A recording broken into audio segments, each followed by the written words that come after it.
Berlin, April 30th, 1945. 50 feet beneath a city that is actively dying, in a concrete room that smells of diesel fuel and cigarette smoke and something else, something chemical, antiseptic. A man is eating lunch.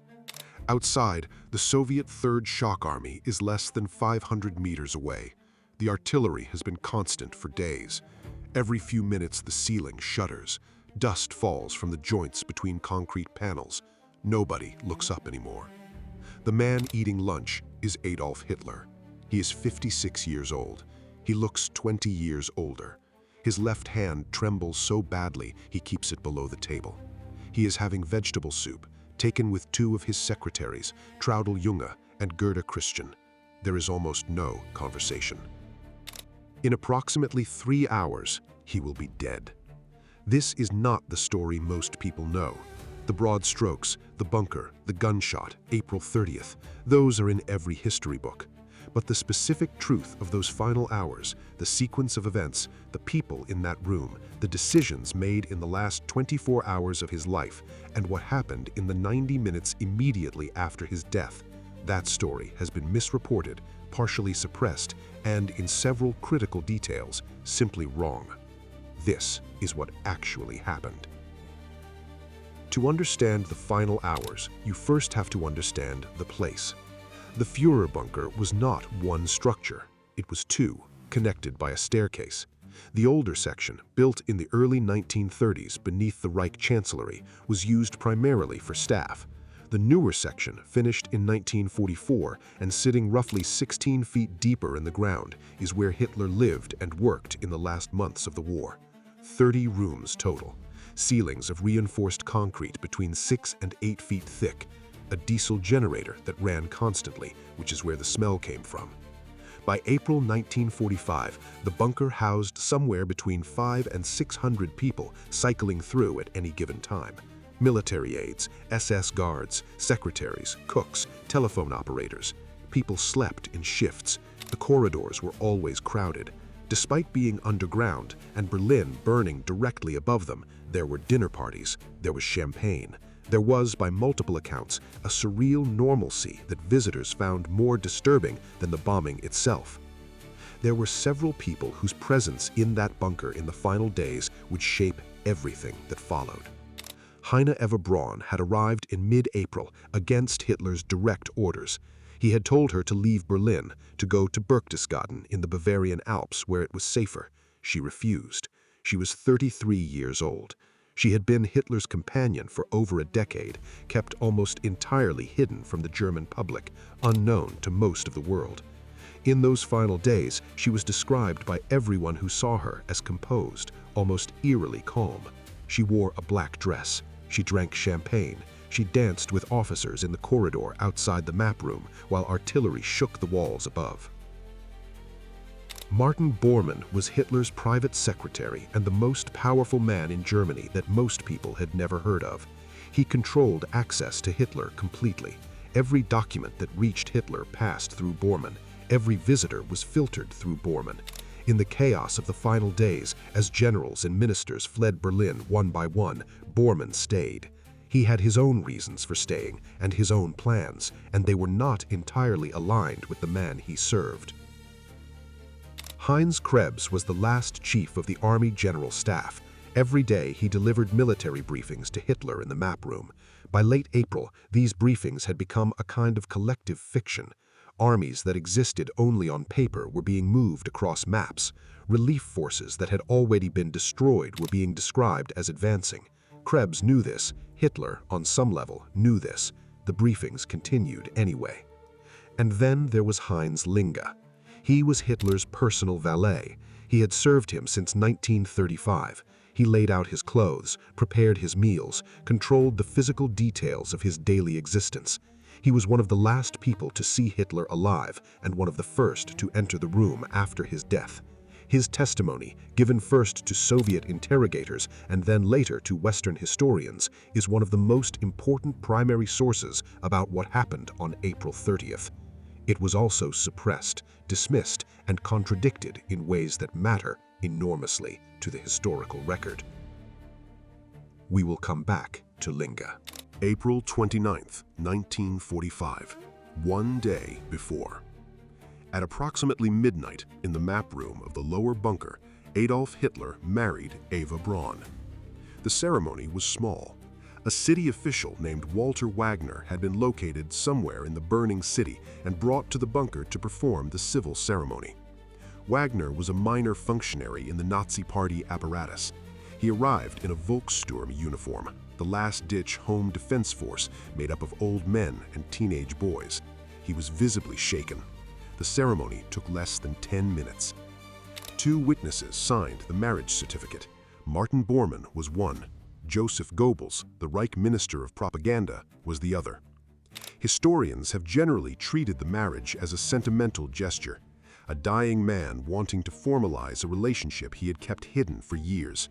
There is probably truth in that, but there is also something else in it, something that becomes clearer when you read Hitler's will, which he dictated in the hours immediately following the wedding. The personal will is largely what you would expect. He left his possessions to the Nazi Party, or to the state if the party no longer existed. He expressed his belief that the war had been forced upon Germany. He named Eva Braun as his wife. He described the marriage as giving her, in his words, what she had sought for so many years. But there is a passage in that will, largely overlooked in popular accounts, in which Hitler gives specific instructions about what should happen to his body after his death. He had watched what happened to Mussolini. Il Duce had been captured by Italian partisans on April 27th, 3 days earlier, shot and then hung upside down from a metal structure at a petrol station in Milan. The photographs had reached the bunker. Hitler had seen them. He was not going to allow that. The instructions in his will about his body were specific. He wanted to be cremated. He wanted his remains to be unidentifiable. He was not leaving this to chance. He had already arranged for large quantities of petrol to be stored in the Reich Chancellery garden. The cremation was not an afterthought. It was planned, organized, and prepared in advance, in parallel with the wedding and the will. This matters, because it is the direct origin of the historical controversy about his remains that has never been fully resolved. April 30th, 1945. Midnight. The final military briefing. General Krebs stands before the map table and describes a defense of Berlin that does not exist. The 9th Army, which has been encircled and is being destroyed southeast of the city, is described as fighting towards Berlin. Felix Steiner's army group, which Hitler has been demanding for days launch a relief attack from the north, exists primarily as a name on a map. The actual units assigned to it have been stripped away, destroyed. Hitler listens.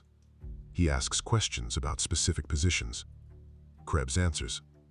The briefing ends. What happened in Hitler's mind during these final briefings is something historians have debated for decades. Some argue he genuinely believed the reports, that the psychological collapse was so complete he could no longer distinguish between reality and the maps in front of him. Others, including several people who were present, believed he knew exactly what the situation was. That at this point, he simply didn't care about the military situation anymore. That he had already made his decision and the briefings had become a ritual with no remaining purpose. The evidence, on balance, supports the second interpretation. In the early hours of April 30th, Hitler gave a series of orders that only make sense if he knew the war was over. He authorized the destruction of all files and documents in the Reich Chancellery. He gave instructions to his SS adjutant about the handling of his personal effects. He asked Linga to prepare the study. He also, at approximately 2 in the morning, summoned his secretaries and Eva Braun for what several accounts describe as a small gathering. Champagne was brought. Someone, the accounts differ on who, put a record on a gramophone. The music played for a while. Then Hitler excused himself and went to bed. Traudl Junge, one of the secretaries who was present, described the gathering in her memoirs as feeling like a wake. Not for Hitler, for everyone else. As though they were the ones being left behind. Morning of April 30th. The Soviet forces are now close enough that their small arms fire can be heard inside the bunker. Not as vibration, as sound. Distinct shots in between the artillery. Hitler woke late, as he always did. He was briefed at around noon. The report was the same as every report for the past week. The situation was unchanged, which meant it was worse. At approximately 1:30 in the afternoon, Hitler and Eva Braun came out of their private quarters and said goodbye to the bunker staff. This is one of the most documented moments of the final day, and also one of the most disputed in its details. The number of people present in various accounts ranges from 15 to more than 30. Hitler moved along a line of staff, shaking hands. Several witnesses said his hand was completely composed. Several others said his hand was trembling so badly he could barely complete the gesture. His eyes, multiple accounts agree, were focused on nothing. He appeared to be looking through the people in front of him rather than at them. Eva Braun, by contrast, was remembered as warm. She embraced people. She smiled. She told Junge, in what would be their last conversation, that she should try to get out of Berlin, that there was nothing more for her here. The farewells lasted perhaps 15 minutes. Then Hitler and Eva Braun went back into their private suite. It was approximately 3:30 in the afternoon. What happened in the next hour inside that room is reconstructed from a small number of sources, none of them complete, and several of them contradictory in ways that have never been satisfactorily explained. Heinz Linge was stationed immediately outside the door. Otto Günsche, Hitler's SS adjutant, was also in the corridor. Both men would be among the first to enter the room. Both men were subsequently captured, Linge by the Soviets, Günsche also by the Soviets, and both were held and interrogated extensively before eventually being transferred to other captivity and later released. Their accounts, given independently and under very different conditions, agree on the broad sequence. A single gunshot was heard, possibly two. A brief pause, then Linge opened the door. Hitler was slumped on the sofa. Eva Braun was beside him. She had taken cyanide. Hitler had shot himself. The gunshot wound was to his right temple. That is the agreed account. That is what the historical consensus holds, and for many years that was considered settled. But the Soviet autopsy tells a different story. When Soviet forces reached the bunker and the Reich Chancellery Garden in the first days of May 1945, they found the burned remains of two bodies. The remains were taken. Autopsies were conducted. The reports were classified by Stalin's government and remained inaccessible to Western historians for decades. When the Soviet autopsy records were finally made available after the fall of the USSR, they contained something that created immediate controversy. The Soviet pathologists found no evidence of a gunshot wound to the skull consistent with the accounts given by Linge, Günsche, and the other witnesses.